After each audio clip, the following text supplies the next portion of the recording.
Hey everyone, this is Vessel15, welcoming you back to another episode of Let's Discuss The Walking Dead. This is for Season 3, Episode 1, the season premiere. So, while the group has finally made their way to the prison, I did like the fact that there was actually passage of time between the Season 2 finale and the Season 3 premiere, showing that basically they were just barely able to survive scavenging from house to house, which I kind of think would actually be pretty normal for basically anybody else in that situation. So I really like the fact that when they went into the house at the beginning of the episode, and they were looking for food, they found food in cans that had actually gone bad.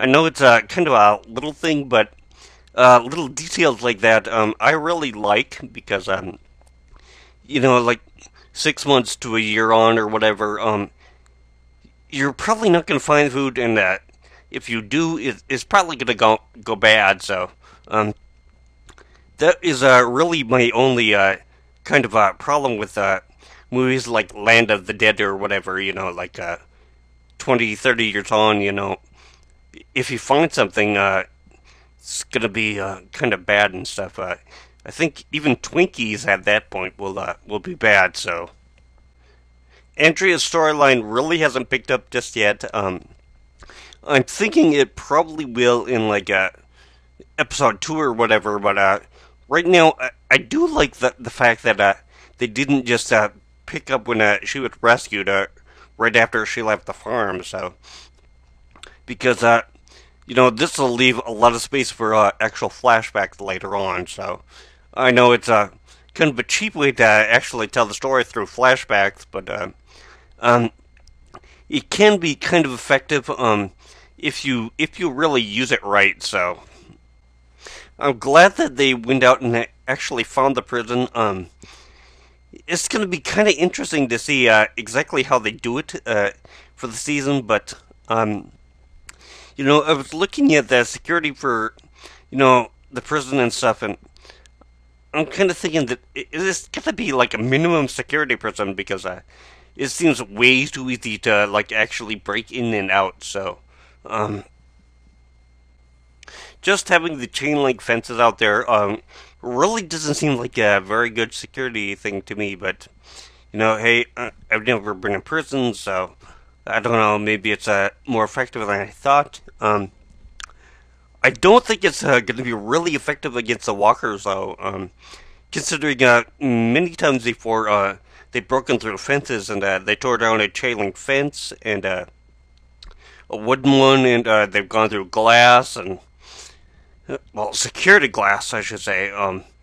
So I don't know how long it's going to be effective just closing the gates because that's not going to keep out guys too long or whatever. So I know they could be going from section to section, clearing them off like they have been so far. I don't know if every once in a while they're just gonna lock up an area and say hey, forget it. Let's regroup, gain our strength back, and all this kind of stuff, and just go back to it later. So who knows? As for the civilian that Daryl found in there, I'm kind of wondering if there's not a breach in the wall. Kind of like they were thinking there was. Maybe, who knows, she was there just for a conjugal visit, or decided to actually see her guy in prison before the entire thing went to hell. So I love the fact that they put Riker Police in there. Having armored zombies is a really nice touch. It was really effective in the story, I think. So, but one thing kind of did annoy me a little bit. I don't understand why the walkers that they turned into were so rotted away.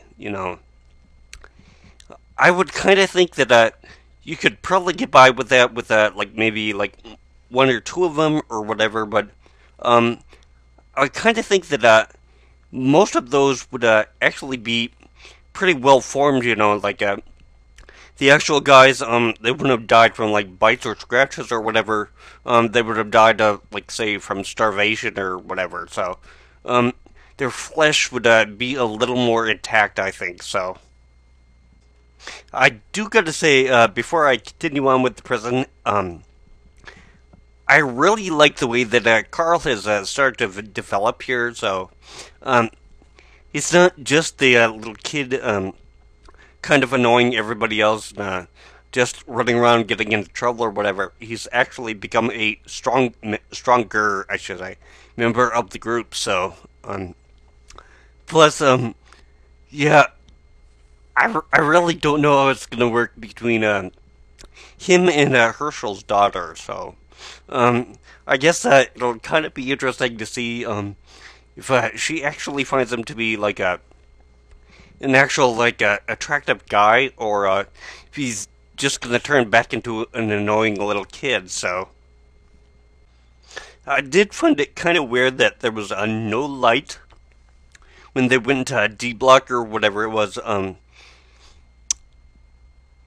know it's a kind of an essential thing for the storyline, but I think they would have at least some natural light in there. You know, maybe C Block was the very minimum security one, but I'm really surprised that Herschel got bitten so easily.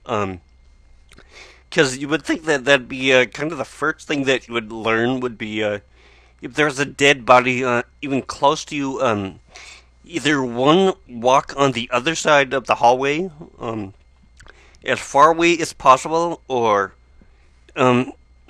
if you have time, just take a second and strike it in the head with whatever you have. So make sure it's dead. I think in Zombieland they called it like the double tap or whatever, where you would make sure that something was dead by shooting it twice in the head. I know they were kind of running low on ammunition, but still he could have used his machete or poker or whatever he had. So I know it's kind of nitpicky, but I really don't understand why any of the walkers from this point on in the storyline, they're able to run even short distances. I did find it a little annoying, like when they were getting out of the house at the beginning of the episode. Why that one zombie was able to basically run up to the car and was banging on the back and stuff, and it's just kind of like,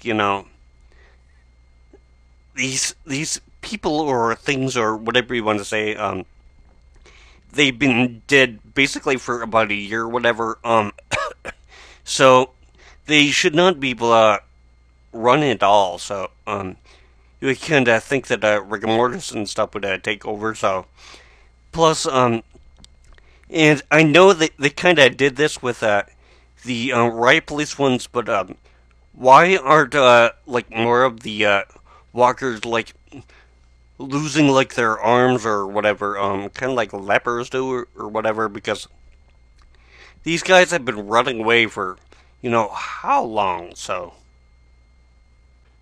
okay, last little nitpicky thing has to deal with the Talking Dead.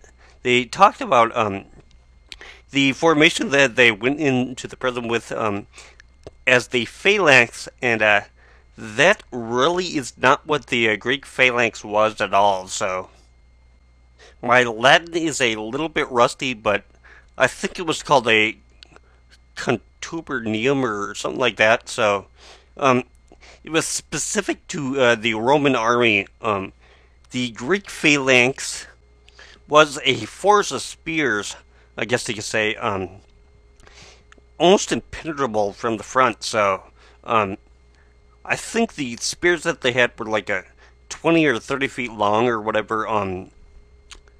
I think they were usually like 3 or 4 people deep in however wide is how many people they actually had. So I don't really want to give a full history lesson on it, but let's just say that really good for offense and stuff, but it was horrible for defense. So That's kind of why it went away in, I think it was the 1st century BC, so. But, anyways, I will save the rest for, well, the episode next week, so, I'm going to sign off for now. This is episode 15. You've been watching Let's Discuss The Walking Dead. This has been for Season 3, Episode 1. And I will see you next week.